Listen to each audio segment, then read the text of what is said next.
વિદ્યાર્થી મિત્રો, good morning. હું નિકુંજ ગઢવાલા, એકલવ્ય કોમર્સ. આપણે ચર્ચા કરીએ છીએ ધોરણ 11 કોમર્સ નામાના મૂળ તત્વો એટલે કે એકાઉન્ટ, અને એમાં પ્રકરણ આપણે ચર્ચા કરતા હતા હિસાબી સમીકરણ. હિસાબી સમીકરણનો મતલબ છે પાકા સરવૈયાનું સમીકરણ, અને પાકા સરવૈયાનું સમીકરણ મતલબ મિલકતો બરાબર મૂડી વત્તા દેવા. તો અહીંયા તમને પ્રશ્ન આવશે કે મિલકતો બરાબર મૂડી વત્તા દેવા આવ્યું ક્યાંથી? ધોરણ 11 કોમર્સની અંદર આપણે જે એકાઉન્ટની ચર્ચા કરીએ છીએ એ એકાઉન્ટ છે દ્વિનોંધીનામા પદ્ધતિ, double entry book keeping system.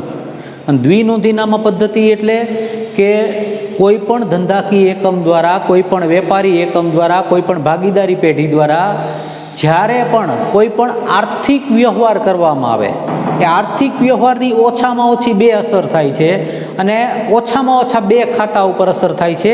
એટલા માટે એને દ્વિનોંધીનામા પદ્ધતિ તરીકે ઓળખવામાં આવે છે. તો કે કોના ઉપર અસર થાય? તો કે એક અસર મિલકત બાજુ આવે ને એક અસર મૂડી દેવા બાજુ આવે, અથવા તો બંને અસર મિલકત બાજુ આવે અથવા તો બંને અસર મૂડી દેવા બાજુ આવે. જો બંને અસર મિલકત બાજુ આવશે તો એક અસરથી વધારો થશે, એક અસરથી ઘટાડો થશે. અને બંને અસર જો મૂડી દેવા બાજુ આવશે તો એક અસરથી વધારો થશે ને એક અસરથી શું થશે? ઘટાડો થશે. તો આપણે જે ચર્ચા કરતા હતા દાખલા નંબર, સ્વાધ્યાયનો દાખલા નંબર 2 છે, અને દાખલા નંબર 2માં ₹4000 પગારના ચેક થઈ ચૂકવ્યા. છેલ્લે અહીંયા સુધી આપણે ચર્ચા કરી હતી. તો પગાર ખાતે ઉધાર તે બેંક ખાતે, પગાર ખાતે ઉધાર તે બેંક ખાતે, આ વ્યવહારની આપણે ચર્ચા કરી હતી. અને હવે આપણી પાસે છેલ્લે કેટલી સિલક છે? તો કે રોકડ 66,000, બેંક 11,000 અને સ્ટોક 27,000. રોકડ 66,000, બેંક 15,000માંથી 4,000 બાદ કરશું અને સ્ટોક આવશે 27,000. આટલા હતા, અને મૂડી હતી આપણી પાસે 1,04,000. આ વ્યવહારને હવે આપણે આગળ વધારશું ને વ્યવહાર નંબર કેટલામાં લેશું આપણે? 12. વ્યવહાર 12. ₹3,000 કમિશનના રોકડા મળ્યા અને 2500 મળવાના બાકી છે. ₹3,000 કમિશનના રોકડા મળ્યા. આપણે આ બે વ્યવહાર આપેલા છે, બે ને અલગ અલગ જોઈએ. 3,000 કમિશનના રોકડા મળ્યા, રોકડ ખાતે ઉધાર તે કમિશન ખાતે, રોકડ ખાતે ઉધાર તે કમિશન ખાતે. એટલે કે રોકડ આવી, રોકડમાં વધારો થયો, રોકડમાં વધારો એટલે મિલકતમાં વધારો. કમિશન એ આપણી ઉપજ છે, કમિશન એ આપણી આવક છે. આવક અને ઉપજ, આવક ઉપજ અને લાભથી મૂડીમાં વધારો થાય, એટલે મૂડીમાં આપણે વધારો કરશું. ફરીવાર શું છે? ₹3,000 કમિશનના રોકડા મળ્યા, 3,000 કમિશનના રોકડા મળ્યા. રોકડ આવી એટલે માલ મિલકત ખાતાનો નિયમ આવે તે ઉધાર લાગુ પડે. એટલે રોકડ ખાતે આપણે શું કર્યા? ઉધાર. કમિશન તો કે ઉપજ ખર્ચ ખાતાનો નિયમ લાગુ પડે. કયો નિયમ લાગુ પડે? તો કે ખર્ચ કે નુકસાન ખાતે ઉધાર, તે ઉપજ કે લાભ ખાતે જમા, એટલે કમિશન ખાતે ₹3,000. એટલે રોકડ ખાતે ઉધાર તે કમિશન ખાતે, રોકડમાં વધારો, પછી ઉપજ વધી અને મૂડી વધશે. એટલે રોકડ આપણને 3,000 મળી, એટલે રોકડ 66,000 હતી, એમાં 3,000 ઉમેરો કર્યો એટલે 69,000. બેંક 11,000, સ્ટોક કેટલો છે? 27,000. એમાં આ બેંક અને સ્ટોકમાં કોઈ ફેરફાર હતો નહીં. અને ત્યારબાદ મૂડી 1,04,000 હતી, એમાં કમિશન આપણે ₹3,000 ઉમેર્યું એટલે 1,07,000. મિલકતો બરાબર મૂડી વત્તા દેવા, મિલકતો બરાબર મૂડી વત્તા દેવા. મૂડી પ્લસ દેવાનો સરવાળો 1,07,000 અને મિલકતોનો સરવાળો 1,07,000. એટલે આપણું સૂત્ર સાબિત થઈ ગયું. એ બરાબર C plus L, A is equal to C plus L, assets is equal to capital plus liability. એટલે આ 3,000 કમિશનના રોકડા મળ્યા. હવે બીજું, ₹2,500 મળવાના બાકી છે. 2500 મળવાના. તમારે આવક મળવાની બાકી હોય તો પણ તમારી મૂડીમાં વધારો થાય. તમારી આવક મળવાની બાકી હોય તો પણ શું થાય? મૂડીમાં વધારો થાય. એટલા માટે અહીંયા આપણે જો કમિશન ખાતે જમા કર્યા છે, મળવાના બાકી કમિશન ખાતે ઉધાર તે કમિશન ખાતે. મળવાનું બાકી કમિશન આપણી મળશે, ભવિષ્યની અંદર મળશે, પણ તું મળશે ચોક્કસ. એટલે મળવાના બાકી કમિશન ખાતે ઉધાર તે કમિશન ખાતે. મળવાનું બાકી એ આપણું લેણું છે. આપણે કોઈક પાસે પૈસા માગીએ છીએ ને એ પૈસા આપણને ભવિષ્યની અંદર ચૂકવશે, એટલે આપણું લેણું ગણાય. અને લેણું એટલે મિલકત. એનો મતલબ આપણું લેણું છે એટલે મિલકત વધશે અને મૂડીમાં વધારો થશે. મૂડીમાં શું કામ વધારો થાય? તો કમિશન એ આપણી શું છે? ઉપજ છે. એટલા માટે ખાસ યાદ રાખજો, અગાઉના વ્યવહારોને અગાઉના વ્યવહારોને જે છેલ્લો આંકડો હોય એ આગળ વધશે. એટલે રોકડ 69,000, બેંક 11,000, સ્ટોક 27,000 અને મળવાનું બાકી લેણું એટલે કે કમિશન 2,500 રૂપિયા અહીંયા આવશે. આ 2,500 રૂપિયા અહીંયા વધશે અને મૂડી 1,07,000 છે, એમાં કમિશન કેટલા આવશે? 2,500 રૂપિયા. કમિશન અહીંયા અને આ કમિશન અહીંયા, બરાબર. એટલે 2,500 ને 2,500 મિલકત બરાબર મૂડી વત્તા દેવાય. એક અસર મિલકત બાજુ, એક અસર મૂડી બાજુ, બંનેમાં વધારો થયો. મિલકતમાં પણ વધારો ને મૂડીમાં પણ વધારો. કયું સૂત્ર સાબિત થયું? મિલકત બરાબર મૂડી વત્તા દેવા, બરાબર છે. રેડી? હવે એના પછીનો વ્યવહાર. આની પહેલાંનો જે વ્યવહાર હતો ને એ આવકને લગતો વ્યવહાર હતો. કોને લગતો વ્યવહાર હતો? આવકને લગતો વ્યવહાર. અને આ વ્યવહાર કોને છે? ખર્ચને લગતો. આવક અને ઉપજથી મૂડી વધે. ખર્ચ ચૂકવ્યો હોય અથવા તો ચૂકવવાનો બાકી હોય તો એનાથી મૂડી ઘટે. આવક અને ઉપજ મળેલી હોય અથવા મળવાની બાકી હોય એનાથી મૂડી વધે. ખર્ચ ચૂકવ્યો હોય અથવા ચૂકવવાનો બાકી હોય એનાથી શું થાય? તમારી મૂડીમાં ઘટાડો થશે. પેલું છે ભાડા ખાતે ઉધાર તે રોકડ ખાતે. 4,000 રૂપિયા ભાડું ચૂક્યું. ભાડા ખાતે એટલે કયો નિયમ લાગુ પડે? ઉપજ ખર્ચ ખાતાનો નિયમ લાગુ પડશે. ભાડા ખાતે ઉધાર તે રોકડ ખાતે. ખર્ચ ખાતે ઉધાર એટલે ભાડા ખાતે ઉધાર તે રોકડ ખાતે. 4,000 રૂપિયા રોકડ ગઈ એટલે રોકડ ઘટી એટલે મિલકત ઘટી. જો આ રોકડ ઘટી 69 માંથી 4,000 બાદ કર્યા એટલે રોકડ ઘટીને મિલકત ઘટી 65,000 રૂપિયા, બરોબર છે. પછી છે ભાડા ખાતે ઉધાર તે ચૂકવવાના બાકી ભાડા ખાતે. ફરી એકવાર આ ભાડા ખાતે ઉધાર તે રોકડ ખાતે. રોકડ ઘટી, મિલકત ઘટી. હવે ભાડું એ શું છે? આપણા માટે ખર્ચ છે. અને ખર્ચથી શેમાં ઘટાડો થાય? તમારા મૂડીમાં ઘટાડો થાય. શેમાં ઘટાડો થાય? મૂડીમાં ઘટાડો થાય. એટલે અહીંયા ભાડું તમારું ઘટશે 4,000 રૂપિયા. એટલે આ બંનેનો સરવાળો કુલ 5500 છે. આ 4,000 વત્તા 1,500, 1,500 એટલે કે 5,500 તમે એડ કરો, બાદ કરો એટલે 1,04,000 તમારે આવે. અને ભાડા ખાતે ઉધાર તે ચૂકવવાના બાકી ભાડા ખાતે એટલે ટૂંકમાં ખર્ચ ચૂકવ્યો હોય અથવા ચૂકવવાનો બાકી હોય એનાથી મૂડીમાં ઘટાડો થાય. એટલે 4,000 વત્તા 1,500 એટલે કુલ 5,500 થયા બંનેનો સરવાળો. આ મૂડીમાં 5,500 આપણે બાદ થઈ ગયા. 4,000 રૂપિયા ક્યાંથી બાદ કર્યા હતા? આપણે અહીંથી રોકડમાંથી બાદ કર્યા હતા. હવે બીજું જુઓ, ચૂકવવાનું બાકી ભાડું આપણું દેવું છે. કોઈ પણ પ્રકારનો ખર્ચ ચૂકવવાનો બાકી હોય તો એ આપણું દેવું કહેવાય, આપણી જવાબદારી કહેવાય. ભવિષ્યની અંદર આપણે પૈસા ચૂકવવાના છે એટલે એ દેવું ગણાય. એટલે મૂડી વત્તા દેવા થશે અને બાકીમાં કોઈ પણ પ્રકારનો કાંઈ ફેરફાર થતો નથી. એટલે આ 65,000 આવશે, 11,000 આવશે, 27,000 અને લેણું આવશે 2,500 અને મૂડી 1,04,000 અને ચૂકવવાનું બાકી ભાડું કેટલું આવશે? 1,500 રૂપિયા. રેડી? નેક્સ્ટ. ટૂંકમાં દરેક વ્યવહારની આમનોંધ આપવાની, આમનોંધ આપ્યા બાદ એની સમજૂતી આપવાની. સમજૂતીનો મતલબ કે ક્યાં અસર થાય છે? મિલકત ઉપર અસર થાય છે, મૂડી ઉપર અસર થાય છે, દેવા ઉપર અસર થાય છે, તે અસરો આપતા જવાની અને મૂડી અને મિલકતમાં વધારો ઘટાડો કરતો જવાનો. રૂપિયા 2,000નો માલ ધર્માદામાં આપ્યો. શું આપ્યો છે? માલ સામાન આપ્યો છે, સ્ટોક આપ્યો છે. એટલે કે આપણી ખરીદીમાં ઘટાડો થાય. ધર્માદો એ શું ગણાય? વેપારી એકમ માટે ખર્ચ ગણાય. વેપારી એકમ માટે શું ગણાય? ખર્ચ ગણાય. ધર્માદા ખર્ચ ખાતે ઉધાર તે ખરીદ ખાતે. ધર્માદા ખર્ચ ખાતે ઉધાર તે ખરીદ ખાતે 2,000 અને 2,000. ખર્ચથી મૂડી ઘટશે. ધર્માદા ખર્ચથી શું થાય? મૂડીમાં ઘટાડો થશે. એટલે આની પેડા જે મૂડી હતી આપણી એ મૂડીમાં આ બાદ કરીને જ મેં દર્શાવેલા છે. કેટલા રૂપિયા? તો કે આની પહેલાં મૂડી કેટલી હતી? 1,04,000. એમાંથી 2,000 બાદ કર્યા એટલે 1,02,000 તમારી મૂડી ઘટશે. જો આના પહેલાંનો વ્યવહાર બતાડું, તમે જુઓ. આ મૂડી હતી ને 1,04,000. આ મૂડી 1,04,000 હતી. 1,04,000માંથી હવે જુઓ આ 2,000 રૂપિયા બાદ કર્યા એટલે મૂડી આવી 1,02,000. અને ખરીદ ખાતે એટલે શેમાં ઘટાડો થયો? સ્ટોકમાં ઘટાડો થયો. સ્ટોક 27,000 હતો, એમાં 2,000 ઘટાડો થયો એટલે 2500 રૂપિયા, એટલે 65,000, 11,000, 25,000 અને 2,500 અને 1,02,000 અને ચૂકવવાનું બાકી ભાડું એટલે કે દેવું 1,500 રૂપિયા. એટલે સરવાળો મિલકત બરાબર મૂડી વત્તા દેવા, મિલકત બરાબર મૂડી વત્તા દેવા સાબિત થઈ જશે. ટૂંકમાં વિદ્યાર્થી મિત્રો યાદ રાખો કે આ જે ચોરસની અંદર લીધેલા છે ને છેલ્લે ટોટલ એનો કરવાનો, છેલ્લે ટોટલ એનો કરવાનો. અને અહીંયા જે કીધું હોય ને મૂડીમાં ઘટાડો તો મૂડીમાં ઘટાડો, અહીંયા માલ જશે એટલે કે સ્ટોક ઘટે એટલે સ્ટોક ઘટે. એટલે કાં મિલકત બાજુ અસર થાય ને કાં મૂડી દેવા બાજુ અસર થાય, કાં મિલકતમાં વધારો થાય ને કાં મૂડીમાં વધારો થાય. એટલે ટૂંકમાં બંને બાજુ અસર પણ આવી શકે ને કોઈ પણ એક બાજુ પણ અસર આવી શકે. ₹15,000નું પ્રેક્ષા ફર્નિચર માર્ટમાંથી ફર્નિચર ખરીદ્યું. ફર્નિચરની આપણે ખરીદી કરી, ફર્નિચરની ખરીદી કરી તો ફર્નિચર એ મિલકત છે. મિલકત એટલે આવે તે ઉધારનો નિયમ લાગુ પડે.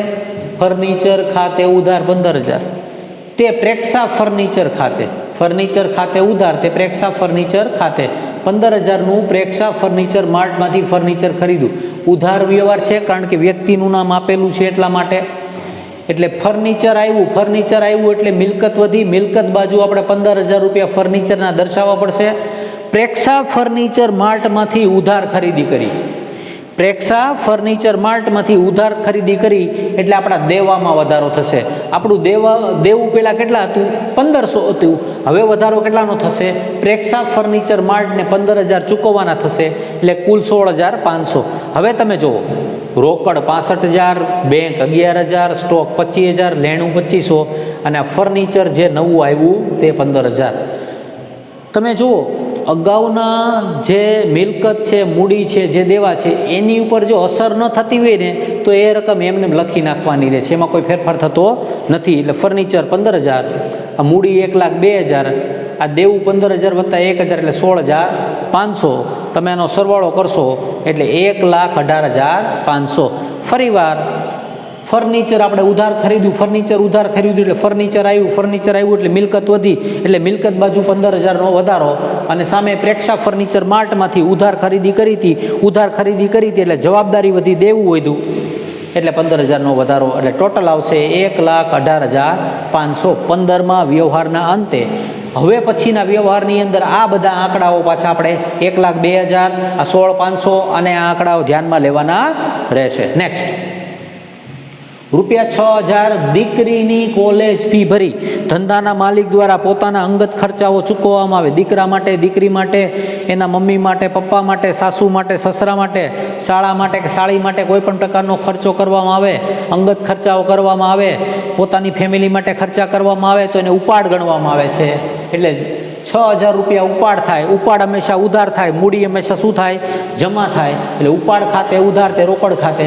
6,000 રૂપિયા વેપારી એકમમાંથી, ભાગીદારી પેઢેમાંથી, ધંધાકીય એકમમાંથી જશે એટલે રોકડ જશે, રોકડ જશે એટલે મિલકત ઘટશે. અને ઉપાડથી મૂડીમાં ઘટાડો થાય. ઉપાડથી શું થાય? મૂડીમાં ઘટાડો થાય. એટલે રોકડ આપણી 65,000માંથી 6,000 બાદ ગયા એટલે 59,000 થશે. Bank 11,000, stock 25,000, લેણું 2500, furniture. આમાં ક્યાંય ફેરફાર છે? આ ચારેયમાં ક્યાંય ફેરફાર નથી. માત્ર એક રોકડ, આ 6,000 રૂપિયા ઉપાડ કર્યો એ બાદ થયા. અને ઉપાડથી બીજો શેમાં બાદ થશે? તમારી મૂડીમાં ઘટાડો થશે. મૂડી કેટલી છે? 1,02,000, એમાંથી ઉપાડ 6,000 બાદ કરીએ એટલે કેટલા? 96,000 અને 16,500. એટલે સરવાળો આવશે 1,12,500. મિલકતો બરાબર મૂડી વત્તા દેવા. આ મિલકતો બરાબર મૂડી વત્તા દેવા સાબિત થશે. નેક્સ્ટ,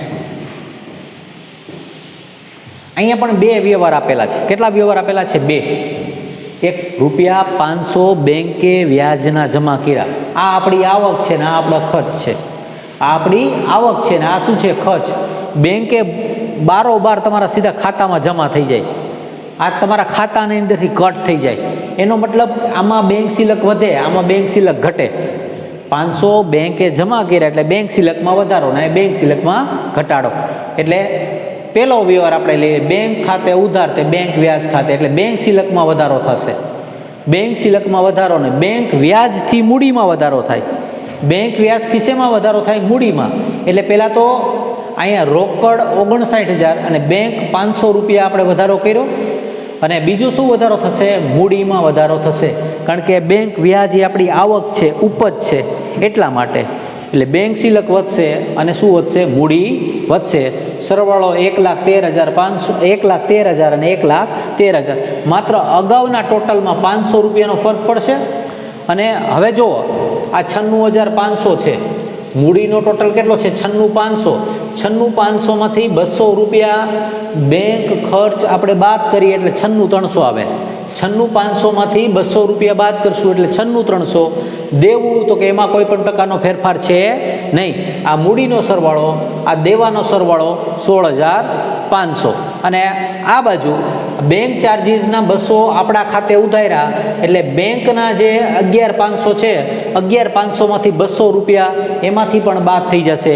એનો મતલબ બંને બાજુથી 200 રૂપિયા ઓછા થઈ જશે. બીજા વ્યવહારને અંતે જોવો, બીજો વ્યવહાર છે આ બેંક ચાર્જીસ ખાતે ઉધાર તે બેંક ખાતે, બેંક ચાર્જીસ ખાતે ઉધાર તે બેંક ખાતે, ખર્ચથી મૂડી ઘટે અને બેંક શિલક ઘટશે. એટલે રોકડ 59,000, બેંક 11,300. મેં હમણાં કીધું ને 11,500માંથી 200 બાદ કર્યા 11,300. અને એવી રીતે મૂડીમાંથી 200 રૂપિયા બાદ કર્યા છે. એટલે હમણાં જે ચર્ચા કરી હતી એની જ છે. બેંક શિલકમાં 200 ઘટશે અને મૂડીમાં 200 ઘટશે. ટોટલ આવશે 1,12,800. બાકીમાં કોઈ પણ પ્રકારનો કાંઈ ફેરફાર થશે નહીં. વ્યાજના રૂપિયા 2,500 અગાઉથી મળ્યા. વ્યાજના કોઈ પણ પ્રકારની આવક જો અગાઉથી તમને મળી જાય ને તો એ તમારી જવાબદારી છે, તમારું દેવું છે. કોઈ પણ પ્રકારની આવક જો તમને અગાઉથી મળી જાય તો શું છે? તમારી ભવિષ્યનું દેવું છે, એ તમારું દેવું છે, તમારી જવાબદારી છે. એટલે મૂડી દેવા બાજુ દેવામાં વધારો કરવો પડશે. એટલે કે રોકડ ખાતે ઉધાર તે અગાઉથી મળેલ વ્યાજ ખાતે. દાખલા તરીકે તમને ઉદાહરણ આપું, તમને કોઈ પણ રોકાણ ઉપર આ વ્યાજ આપવામાં આવ્યું છે. 1 લાખના રોકાણ ઉપર અગાઉથી તમને વ્યાજ આપી દીધું. હવે તમે રોકાણ ઉપાડી લ્યો તો આ તમારે વ્યાજ પાછું આપવું પડે. એટલા માટે કહેવાય છે અગાઉથી મળેલ આવક એ શું છે? આપણી જવાબદારી છે, આપણું દેવું છે. રોકડ ખાતે ઉધાર તે અગાઉથી મળેલ વ્યાજ ખાતે. 2,500, 2,500. રોકડા કેટલા આવ્યા? 2,500. રોકડથી મિલકત વધે એટલે રોકડમાં 2,500 રૂપિયાનો વધારો અને મળેલ વ્યાજ ખાતે. એટલે મળેલ વ્યાજ આપણું શું છે?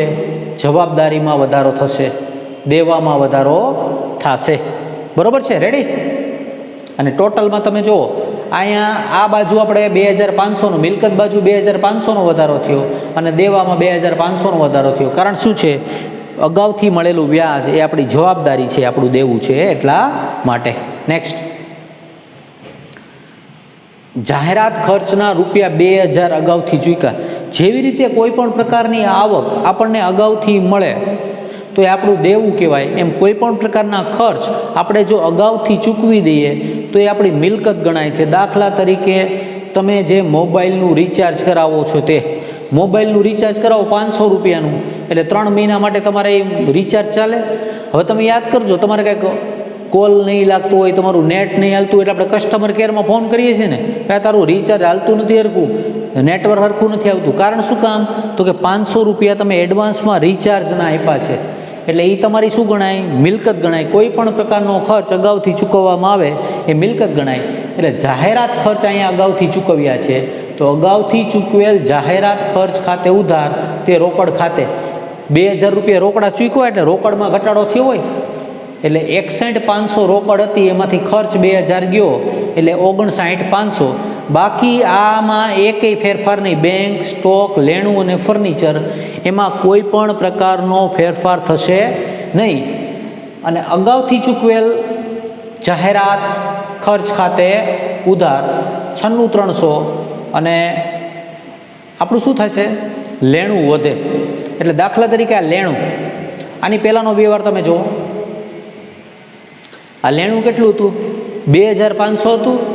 બરોબર? જુઓ 18મા વ્યવહારમાં લેણું કેટલું હતું? 2,500. હવે જુઓ 19મા વ્યવહારમાં લેણું કેટલું થઈ ગયું? 4,500. શું કામ? તો કે 2,000 એમાં આપણે અગાઉથી ચૂકવેલ જાહેરાત ખર્ચના ઉમેરા એટલે લેણું કેટલું થઈ ગયું? 4,500. એટલે કે મૂડી દેવા બાજુ કોઈ અસર આવશે નહીં. માત્ર કઈ બાજુ અસર આવશે? મિલકત બાજુ અસર આવશે. એક રોકડમાં ઘટાડો થશે અને એક લેણામાં વધારો થશે. શું હતું? જાહેરાત ખર્ચના અગાઉથી ચૂકવ્યા તે. વિદ્યાર્થી મિત્રો, આપણે એક એક્ઝામ્પલની અંદર ઓછામાં ઓછા 3-3.5 લેક્ચર એટલે કે અંદાજે 1.25 કલાકની ચર્ચા કરી. શું કામ આપણે એટલો બધો સમય આપીએ છીએ? કારણ કે આ સમજવું આપણા માટે બહુ જરૂરી છે. જ્યારે કાચા સરવૈયાના એક્ઝામ્પલ, પાકા સરવૈયાના એક્ઝામ્પલ આવશે ત્યારે આ બધી વિગતો આપણને ખૂબ જ ઉપયોગી થવાની છે. કોઈ પણ બાબત ન સમજાય તો વોટ્સઅપ દ્વારા તમે જાણ કરી શકો છો વિદ્યાર્થી મિત્રો. અને વધુને વધુ લેક્ચર જોવાનો નિયમિતપણે રાખો. ગવર્મેન્ટ દ્વારા પરીક્ષા લેવાની છે માર્ચ એપ્રિલની અંદર, એટલે આપણે જ્યારે પરીક્ષા લેવાય ત્યારે એ માટે તૈયાર હોવા જોઈએ. બીજી કોઈ પણ પ્રકારના સૂચના અથવા સજેશન હોય તો મોકલવા વિનંતી. અને વધુને વધુ વિદ્યાર્થીઓ સુધી લેક્ચરને ફોરવર્ડ કરવા વિનંતી. Thank you very much.